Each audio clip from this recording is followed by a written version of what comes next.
Hello everyone, welcome back to my channel Geeta's gallery. कैसे हैं आप लोग?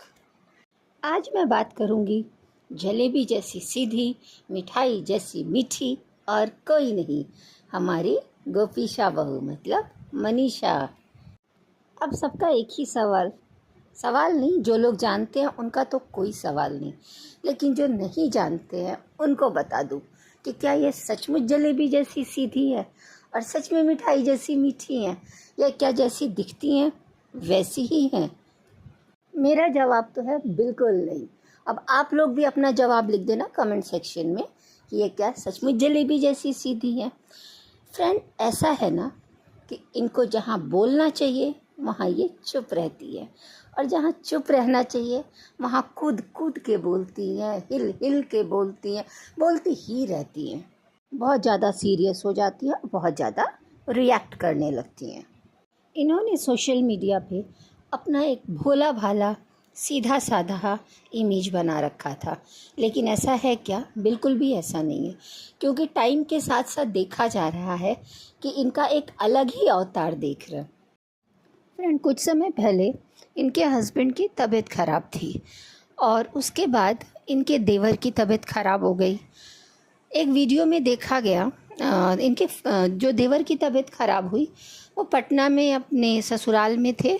उस टाइम पे उनकी कुछ तबीयत ख़राब हुई थी, तो इनकी मदर ने, मतलब जो गोपीशा बहू है, उनकी मम्मी ने फ़ोन किया था पटना छोटे बाबू का तबीयत पूछने के लिए। और छोटे बाबू ने क्या किया कि हमेशा की तरह उन्हें कंटेंट भी चाहिए होता है, और उन्होंने उसको वीडियो बना लिया, उसका वीडियो बना के डाल भी दिया।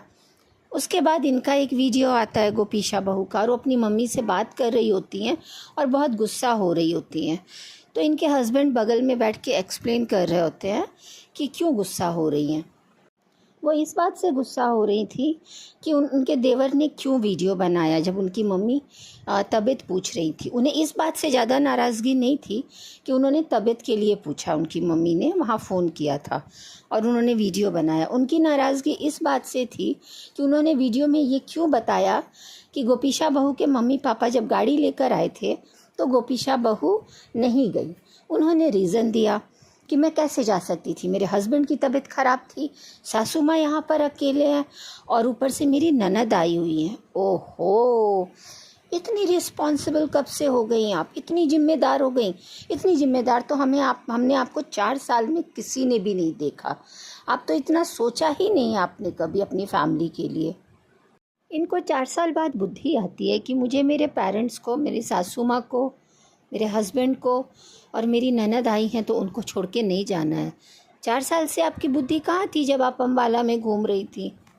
शायद आप अपनी बुद्धि सिवान छोड़ के ही चली गई, क्योंकि जब आप वापस सिवान आके रहने लगी तो वो बुद्धि इनको वापस आ गई। उस वक्त आपको समझ नहीं आया था, उस वक्त इनको अकल नहीं आया था जब सासू माँ का ऑपरेशन हुआ था और आप वहाँ बर्थडे सेलिब्रेट कर रही थी। उस वक्त भी आपको बुद्धि नहीं आया था जब आपकी ननद का डिलीवरी होने वाला था। आप वहाँ घर भोज कर रही थी, पार्टी कर रही थी, फ्रेंड के साथ मस्ती कर रही थी, और तब भी बुद्धि नहीं आई थी, इनको अकल नहीं आई थी जब यहाँ पर उसकी गोद भराई हो रही थी। ये तो छोटी छोटी सी चीज़ें हैं जो हमें याद हैं। ऐसे 4 साल में इन्हें कभी भी याद नहीं आया कि मेरी सासू माँ अकेले हैं। और तो और, तब भी आपको समझ नहीं आया जब आपके देवर देवरानी वहाँ गए थे घूमने के लिए, तो आप फ़ौरन चली गई थी। तब भी नहीं आपको समझ आई थी कि घर पे कोई आता है तो हमें छोड़ के नहीं जाना चाहिए, घर पे ही रुकना चाहिए। और उसके पहले एक बार और हुआ था जब आप पूरा अम्बाला के पुराने वाले घर में थी, तो आपकी सासू माँ और आपके देवर सब लोग अहमदाबाद से कुछ घूम कर आए थे, आपसे मिलने आए थे, तबीयत पूछने आए थे। तो आप दोनों हस्बैंड वाइफ कुछ काम से उनको छोड़ के हैदराबाद चले गए थे। जो भी इनको पुराने टाइम से देख रहे होंगे उनको याद होगा कि ये लोग हैदराबाद चले गए थे जब इनकी सासू माँ की ट्रेन छूट गई थी। मैं ये चीज़ें इसलिए अभी बता रही हूँ कि अभी इनके कुछ अंधभक्त आएंगे और बोलेंगे आप ऐसा मत बोलिए, आप वैसा मत बोलिए। तो जी, मुझे उनसे कोई दुश्मनी नहीं है। मैं वही बोल रही हूँ जो वीडियो में इन्होंने दिखाया है, और आज इन्होंने पलटी मार दी है, पूरा यू टर्न ले लिया है। अभी इनकी और इनके हस्बैंड को शिकायत है कि गोपीशा बहू को शिकायत है कि मेरे देवर के यहाँ से भी, मतलब देवर के ससुराल से भी किसी ने भी फ़ोन करके मेरे हस्बैंड की तबीयत को नहीं पूछी। और इनके हस्बैंड को भी शिकायत है कि भाई मेरे भाई के ससुराल वालों ने नहीं पूछा। आप लोग जो आपकी शिकायतें होती हैं ये ऑफ कैमरा क्यों नहीं कर लेते हैं? पब्लिक क्या करेगी जान के? आप लोगों को इससे व्यूज़ मिलता है बस। उधर इनके छोटे भाई बोलते हैं कि नहीं नहीं, आप वीडियो देख लीजिए, हमारे यहाँ से फ़ोन गया था। हे क्या मचा ऐसे रायता फैला रखा है आप लोगों ने। आप लोगों में से कोई तो झूठ बोल रहा है, एक दूसरे को ही झूठा बना रहे ये सब करके ना, तो इससे कुछ नहीं हो रहा। आपकी अपनी इमेज ख़राब हो रही है, पब्लिक की नज़रों में आप लोग गिर रहे हैं कि ये क्या चीज़ है। अब वो आपको बोल रहे हैं, आप उनको बोल रहे हैं। ये जो वीडियो इन्होंने, इनकी वाइफ ने कहा, क्या मजाक करती हैं आप? इतनी भोली हैं आप बोलती हैं कि ना ये सारी बातें तो मैं भी अपने वीडियो में क्या दिखा सकती थी, जो आपके देवर ने वीडियो बना के दिखाया वो तो मैं भी दिखा सकती थी, लेकिन कुछ चीज़ों को मैं पर्सनल रखना चाहती हूँ। रियली आप लोगों के लाइफ में कुछ पर्सनल भी है? आप लोग तो सब कुछ ऑन कैमरा दिखा देते हैं, तो अभी अचानक आप ऐसी बातें कैसे कर लेती हैं कि मेरी लाइफ में पर्सनल चीज़ें हैं, हम पर्सनल रखते हैं? नहीं, आपको ये गलत फहमी है। आप लोगों के लाइफ में कुछ भी पर्सनल नहीं है। व्यूज़ के चक्कर में आप लोग सब कुछ दिखाते हो, सब कुछ बताते हो, और सही शब्दों में बोला जाए तो आप लोग वीडियो आप लोगों की बातें होती हैं, फ़ोन भी नहीं, आमने सामने तो होती ही नहीं है, फ़ोन पर भी नहीं होती हैं। और क्योंकि आप लोग अपना वो स्क्रीनशॉट डालते हो ना, हमारी 2 मिनट की बात हुई, 4 मिनट की बात हुई, 5 मिनट की बात हुई, 6 मिनट की बात हुई, मतलब फ़ोन पे भी बात नहीं होती है, आप लोगों की वीडियो बात होती है। उधर से एक बैंगलोर से वीडियो बनता है, एक सिवान से वीडियो बनता है, एक पटना से वीडियो बनता है, या जो जहाँ होता है अम्बाला वहाँ से वीडियो के थ्रू बातें होती हैं, और पूरे व्यूअर्स को, पूरे पब्लिक को पता चलता है कि इस फैमिली में क्या हो रहा है। तो आप इतना भोला मत बनिए मैडम, और आप इतनी सफाई भी मत दीजिए। और ये वीडियो बनाने वाला जो प्रोग्राम है, कार्यक्रम है, ये आपने ही शुरू किया है। जब आप यहाँ से गए थे अपने भाई की शादी के बाद, छोटे भाई की शादी के बाद, तो आपने वहाँ जाके व्यूज़ के लिए वीडियो बनाते थे, कॉल करते थे, चलिए मम्मी का कॉल आया, मम्मी से बात हुई, क्योंकि पब्लिक देखती थी कि नई दुल्हन आई है, तो कुछ कंटेंट मिलता था। तो ये भी आपने ही शुरू किया है। और हाँ, इतना पर्सनल है, तो जब आपने अपने देवर की शादी में जो रायता फैलाया था, कितना बुरा लग रहा था ना। तो पर्सनल चीज़ें नहीं दिखाई जाती, तब उन सब चीज़ों को आप रोक सकती थी ना बड़ी बहू। आप तो समझदार बहू बन गई हैं अभी, एकदम स्वीट जलेबी की तरह अपनी सासू माँ की नज़रों में। और आपकी सासू माँ भी यू टर्न ले लेती हैं। कुछ तो बोल रही थी एक वीडियो में कि जब से आपने अपनी सासू माँ को बोला ना कि आजकल मम्मी बहुत पैसा कमा रही हैं, क्यों मम्मी, तो मम्मी तो ओहो पूरे अंदाज में बोली, सब तुम्हारी वजह से, जब से तुम आई हो तुम्हें ही हम फॉलो करके हम सब आज इस रास्ते पे चले हैं, और आज तुम्ही ने हमें प्रेरणा दी है वीडियो बनाने की और पैसा कमाने की। शाबाशी दे रही थी। उनको भी 4 साल बाद अकल आई है, सबको धीरे धीरे अकल आ रही है। अरे सासू माँ, आपने जब इतना बोल दिया तो ये भी बोल देते ना कि जब मेरी छोटी बहू आई है ना, छुटकी बहू, वो भी बहुत लकी है, उसके आते ही मुझे बड़की बहू प्राप्त हो गई। हाँ, बड़की बहू प्राप्त हो गई। वो तो रहती ही नहीं थी यहाँ पर, देखो मेरे साथ रहने लगी, और आके सिवान में रहने लगी, मेरे बगल में चिपकी रहती है, बैठी रहती है।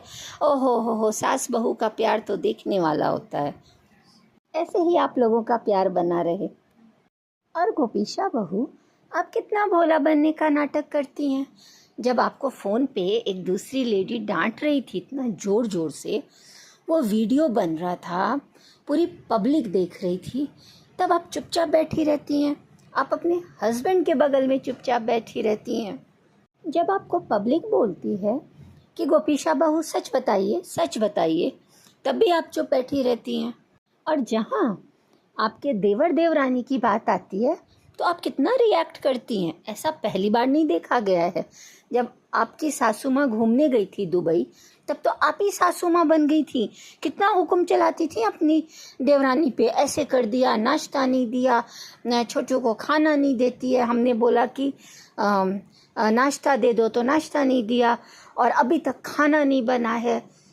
ये जानबूझ के किया जाता है या सचमुच आपका ये असली चेहरा यही है जो अभी हम लोग देख रहे हैं, जो पब्लिक अभी देख रही है?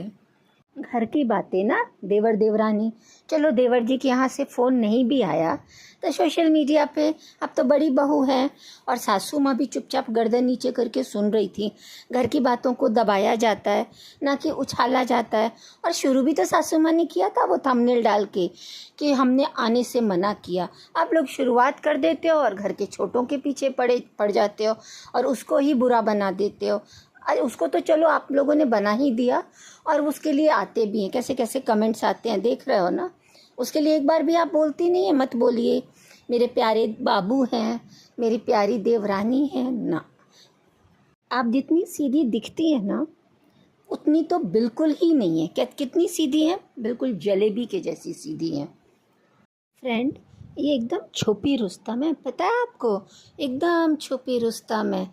कहीं ना कहीं हाँ, अम्बाला से तो व्यूज़ आते नहीं थे। इन्होंने खुद अपने वीडियो में बोला कि उधर से व्यूज़ आते नहीं है, ग्रैंड पार्टी का सिस्टम ख़त्म, इधर उधर जाना ख़त्म। कहाँ लोगों को मसाला मिलता है? फैमिली ड्रामे से मसाला मिलता है। तो आप लोग कहीं ऐसा तो नहीं है व्यूज़ के लिए यहाँ आके रह रहे हैं? और अब यहाँ आए हैं तो भैया जी को भी कुछ ना कुछ काम करना है, तो चलो वो भी अपने आप को बिज़ी रख लिया, स्कूल में लग गए। और आपने भी सोचा कि अब तो देवरानी भी आ गई हैं, वो किचन संभालेंगी और मैं वीडियो बनाऊंगी, वीडियो संभालूंगी। लेकिन फिर बाजी पलट गई। जो व्यूज़ तो आ रहे हैं आपके, है ना, वो दिमाग तो आपका काम किया, लेकिन आपने क्या बाबू और उनके वाइफ को बुद्धू समझ के रखा है? ना ना ना, वो तो आपसे भी समझदार है। ये सोच के आई थी कि देवरानी जी भाई अपना काम करेंगी, मैं जिठानी बन के राज करूँगी, लेकिन उल्टा हो गया। देवरानी जी ने कहा कि जेठानी जी 4 साल से जो आप कर रही थी ना, अब वो हम करेंगे। आप एक काम कीजिए, किचन में जाके झुरझुर चुरचुर आलू का भुंजिया बनाइए और मिस्टर राज को खिलाइए। और वो अपना भारत दर्शन के लिए दोनों हस्बैंड वाइफ निकल गए। अब वो लोग अपना चैनल को ग्रो करेंगे, वो लोग एंजॉय करेंगे, आपको ही फॉलो कर रही हैं आपकी देवरानी। तो बाजी पलट गई। इनसे काम वाम तो होता नहीं है, डोलती रहती हैं, हिलती रहती हैं। और अब तो एक दुकान भी खोल लिया इन लोगों ने, दिन रात साड़ी कपड़ा दिखाते हैं। यही नहीं, पूरी फैमिली दिखाती है। अब सासू माँ भी उसी में बिजी रहती हैं, तो होगा क्या? वो थी तो कुक नहीं लगा था, दिन रात किचन का ड्रामा चलता था। हम रोटी बनाए, हम दाल बनाए, तो सासू माँ सब्जी बनाती थी, छोटी बहू रोटी बनाती थी, ये दाल फ्राई बनाती थी, भुजिया बनाती थी, झुरझुर चुरचुर भुजिया, और पूरा दिन किचन का बेसिन का गंदा ये सब ड्रामा चलता रहता था। लेकिन अभी कितने इंटेलिजेंट है, वो चली गई। अब दिन रात 4-5 वीडियो बनाना है और अपना दुकान भी खोल रखा है, बिज़नेस भी करना है। तो खाना कौन बनाएगा? इन लोगों से तो बनता नहीं है, बहू रानी से तो बिल्कुल भी नहीं बनता है। उसके लिए ये लोग दोनों सास बहू मिलके बोलते थे काम ही क्या है, 4 लोगों का तो खाना बनाना है, आंटी जी सब करके जाती हैं। तो आप कम से कम खाना तो बना देती, सब तो आंटी जी करके जाती हैं, पर वो भी आपसे नहीं हुआ।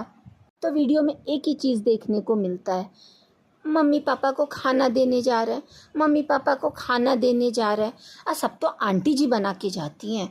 और एक बात बताएंगी कि वो जो है ना मिस्टर राज हैं, मुझे तो किसी वीडियो में नहीं दिखा।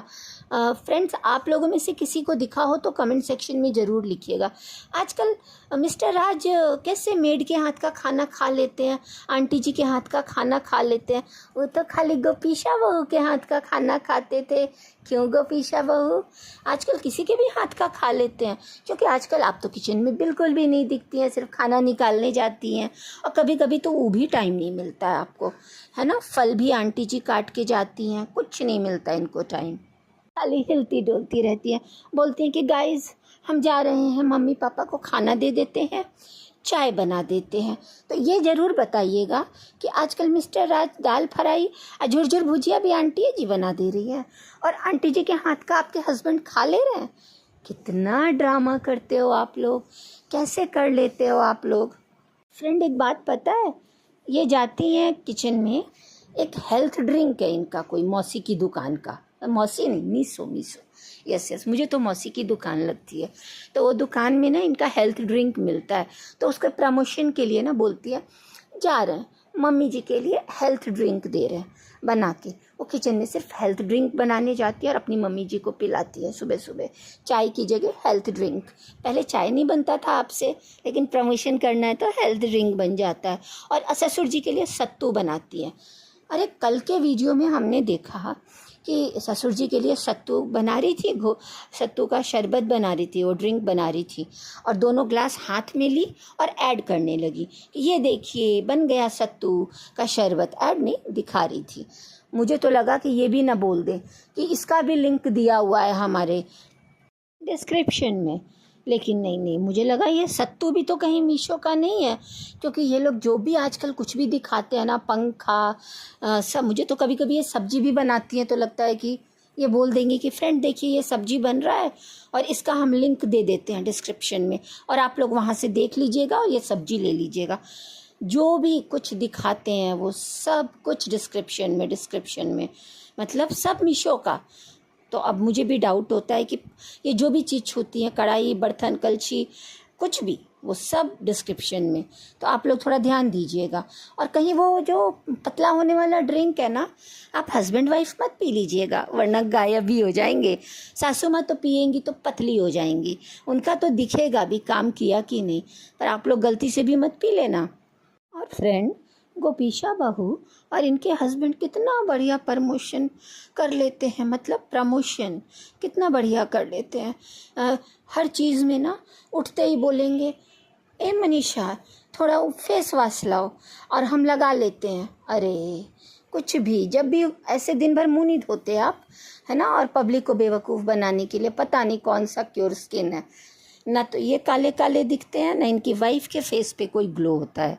लेकिन पब्लिक बोल बोल के थक गई है कि आप अपना पहले तो फेस ठीक कीजिए, अपने फेस पे तो ग्लो लाइए, लेकिन उसके पीछे लंबा चौड़ा भाषण, ना दिवाली की सफाई हो रही है तो हमारा ना फेस गंदा हो रहा है, धूल मिट्टी चिपक रहा है। अरे पूरे साल आप लोग यही बोल बोल के पब्लिक को बेवकूफ़ बनाते हैं। ना आपके फेस पे ग्लो है, ना आपके वाइफ के फेस पे ग्लो है, और ये बात पब्लिक को भी समझ में आ गया। तो अब ये सब कोई नहीं सुनने वाला, कुछ नया ढूंढिए। और ये क्योर योर स्किन तो किसी को समझ में भी नहीं आता। ये मैडम तो ऐसे करती हैं, कोई चीज़ देखेंगी ना तो किसी चीज़ को देखते ही ये शुरू हो जाती हैं। ये जो हमारी है ना जलेबी जैसी मीठी, ये बोलती हैं वाह कितना सुंदर है भाई साहब, कितना सुंदर भाई साहब, ये सूट देखिए इसका मटेरियल कितना अच्छा है भाई साहब। अरे आप कुछ तो पहनती नहीं है ढंग का, और हमेशा प्रमोशन के लिए आप बोलना शुरू कर देती हैं सुंदर है सुंदर है सुंदर है। हम सबको पता है कि वो कितना बेकार है, उसके प्रोडक्ट कितने बेकार होते हैं, और अब तो पब्लिक भी देख देख के पक चुकी है। और आप बोल रही है हमारे घर सामान से भरा हुआ है, हमारा घर सामान से भरा हुआ है। अरे तो आपका तो इतना बड़ा फ्लैट है, रेंट पे दे रही थी, नीचे वाला खाली पड़ा है, वहाँ दुकान खोल लीजिए आप लोग और दिन भर दुकान चलाते रहिए, क्यों रोती रहती हैं, पूरा घर सामान से भरा हुआ है। अरे नीचे शिफ्ट कर लीजिए अपना दुकान और दिन भर दुकान खोल के बैठे रहिएगा। और आज ये वीडियो में ना फ्रेंड इतना बोलती हैं ये, इनका कोई बात किसी को समझ में नहीं आता है ना गोपी बहू, कुछ समझ में नहीं आता। क्या बोल रही थी आप कि हमको एक बात क्लियर करना है, क्लियर करना है। तो आप क्या पढ़िए 4-5 साल बाद, 4 साल तक, कि हर चीज़ आपको क्लियर कुछ नहीं समझ में आता। आप कौन सी इंग्लिश बोलती हैं, स्टिच बोल देती हैं, कभी ओपनिंग बोल देती हैं, कभी कुछ तो ऐसा वो स्ट्रेचेबल बोल देती हैं, स्ट्रेचेबल नहीं समझ में आता है। आप बताइएगा, आप इतना पढ़ी थी वहाँ जाके अम्बाला में, डॉक्टर की पढ़ाई कर रही थी ना, तो नहीं फिजियोथेरेपिस्ट, तो यही सब बोलती हैं आप। कोई बात नहीं, सीख लीजिएगा। तो हाँ फ्रेंड, ये प्रमोशन करती है ना तो सब चीज़ की तारीफ़ करती है, तो पब्लिक को सब पता है कि आप क्या दिखा रही हैं क्या नहीं दिखा रही हैं, तो क्यों बुद्धू बना रही हैं, इतना हम सब समझते हैं। आप ट्रेनिंग ले रही हैं ना कि ऐसे ऐसे बोलना है, बुद्धू बनाना है, बहुत पैसा मिलता है ना, तभी तो सब बोले भाई मिस्टर राज बीमार है, बीमार है, बीमार। आप बोली बहुत बीमार है, बहुत बीमार है, बहुत हालत ख़राब है। लेकिन देखा पैसे का ताकत, कितना दिया होगा मीशो, कितना लाखों में रुपए दिया होगा कि भाई आईसीयू से उठ के भाग के दौड़ के आ गए। उन्हें लगा कि ज़्यादा बीमार बीमार वाला नाटक करूँगा तो भाई सामान कौन बेचेगा, इतना लॉस हो जाएगा हमारा। देखिए आके दुकान चलाने लग गए। आईसीयू में भी काम कर सकते थे वो, क्योंकि आपका तो फ्री आईसीयू था ना, तो उसमें भी तो दुकान चल सकता था। लेकिन नहीं, वहाँ तो फिर आईसीयू को पेमेंट भी देना पड़ता है ना, हर एक दिन का लॉस हो जाता है ना। हाँ बोलिए, लॉस हो जाता आप लोगों का। ये लोग मिस्टर राज भाग के आए कि नहीं दुकान चलाना है, बहुत बीमारी हो गया, अब कोई जॉन्डिस वॉन्डिस नहीं, अभी मैं बिल्कुल फिट हूँ। लोगों की सब चालाकी पब्लिक को समझ में आती है। अब मीशो वाले भैया लोग खूब पैसा वैसा दे रहे होंगे प्रमोशन के लिए, तभी तो गोपी बहू दिन 12-12 बजे रात तक दुकान खोल के बैठी रहती हैं। और आप बोली थी कि आपका एग्ज़ाम है। अरे एग्ज़ाम में आप क्या पढ़ेंगी, मीशो का एग्ज़ाम देंगी। मीशो की तो पढ़ाई कर रही हैं दिन रात, 1-1 बजे रात तक जग के पढ़ाई करती हैं। और अभी बोल रही थी कि 6-7 तारीख को हमारा एग्ज़ाम है। पिछली बार शादी की वजह से छूट गया, इस बार छठ पूजा है, दिवाली है, हमारा एग्ज़ाम है, 4-4 घंटे बैठ के एग्ज़ाम देना पड़ता है। ये इतनी इंटेलिजेंट है, ये इतनी सुपर इंटेलिजेंट है। ये मतलब इंडिया की ना पहली लेडीज़ है, मतलब पहली महिला है जो बिना पढ़े भी एग्ज़ाम दे सकती है और टॉप कर सकती है, क्योंकि इनको कोई पढ़ते हुए नहीं देखता है। लेकिन ये एग्ज़ाम की बातें ज़रूर करती हैं।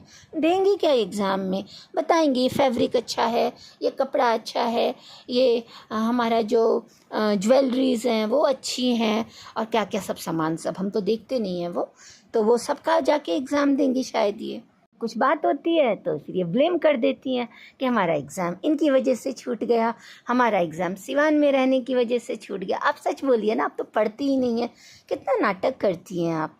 तो बोलती हैं हम सब क्लियर कर देंगे, और जब क्लियर करने आती है तो कुछ भी क्लियर नहीं करती। और थोड़ा क्लियर कर दीजिए, सब कुछ पब्लिक जानना चाहती है। आप बोल रही थी कि हाँ ठीक है, हम फ़ोन वाले बात पे फ़ोन नहीं, ज़्यादा बात नहीं करना चाहते हैं, लेकिन हमने सबसे पूछताछ कर ली है, बाबू के ससुराल से कोई फ़ोन नहीं आया था। ओ मैडम, घर की बात है, इतना क्यों उछाल रही हैं, अपने मैटर में तो बिल्कुल चुप हो जाती हैं आप। अब बाबू और अपनी देवरानी के मैटर को खूब उछालती हैं, बहुत गलत बात है, बहुत बिल्कुल भोली भाली नहीं हैं आप। और आपने कहा हम याद रखते हैं कि उन्होंने भी हमारे लिए बहुत कुछ किया है, कहीं जाना होता था हमारी बीमारी में। अगर आप सचमुच याद रखती ना तो उनकी अच्छाइयों को याद रखती। आपने सोचा कि 4 साल तुमने बाबू हमें बहुत टॉर्चर किया है ना, अब सूद समेत बदला लूँगी। 4 साल आपने हमें बहुत सासू माँ के साथ मिलके बहुत तंग किया है, अब मेरी बारी है, अब मैं सिवान आ गई हूँ, अब तुम हस्बैंड वाइफ को मैं बदला लूँगी धीरे धीरे धीरे धीरे। वही कर रही हैं। अगर उनका अच्छा ही आपको याद रहता तो आप अच्छा ही बोलती, इतना छोटा छोटा बात को उछालती नहीं। उनमें और आप में क्या फ़र्क रह गया, बाबू तो बदनाम ही है और आप कौन सा बहुत अच्छा काम कर रही हैं गोपीशा बहू। पब्लिक सब समझती है। अरे फ्रेंड, एक बात बताना मैं भूल गई, ये आज एक ड्रेस पहनी थी, वो ड्रेस वाइट कलर का था, तो बोली ना कि ये पहन के ना एकदम गर्दा उड़ेगा। भाई शाबहू, दिवाली का टाइम है, सफ़ेद कलर पहन के सब लोग इतना मेहनत से घर साफ़ कर रहे हैं, और ये ड्रेस पहनेंगे और गर्दा उड़ने लगेगा तो घर गंदा नहीं हो जाएगा। कैसा कैसा बुद्धि देती हैं। एगो तो आपके पास पता नहीं बुद्धि है कि भी नहीं, और हम लोगों को भी ऐसा सूट नहीं चाहिए जिसको पहन के गर्दा उड़ने लगे। एक तो वैसे आपने अपने देवर देवरानी का बेचारों का गर्दा उड़ा रखा है, उड़ाया कि भाग के पता नहीं आगरा ना पटना ना कहाँ चले गए, काम नहीं करते। हाँ फ्रेंड, आप सबको पता चल ही गया होगा कि यह हमारी जो गोपीशा बहू है ना, कितनी सीधी, कितनी भोली भाली और कितनी मासूम है। ये चुप रहती हैं लेकिन ना ये मीठी छुरी हैं। तो चलिए फ्रेंड, ये वीडियो बहुत लंबा हो गया, और एक वीडियो लाऊंगी और बहुत सारी बातें होंगी। इस वीडियो को मैं यहीं ख़त्म करती हूँ। ये वीडियो आपको कैसा लगा ज़रूर बताइएगा, और मेरे चैनल को ज़्यादा से ज़्यादा सब्सक्राइब कीजिए, लाइक कीजिए और शेयर कीजिए। Bye, take care.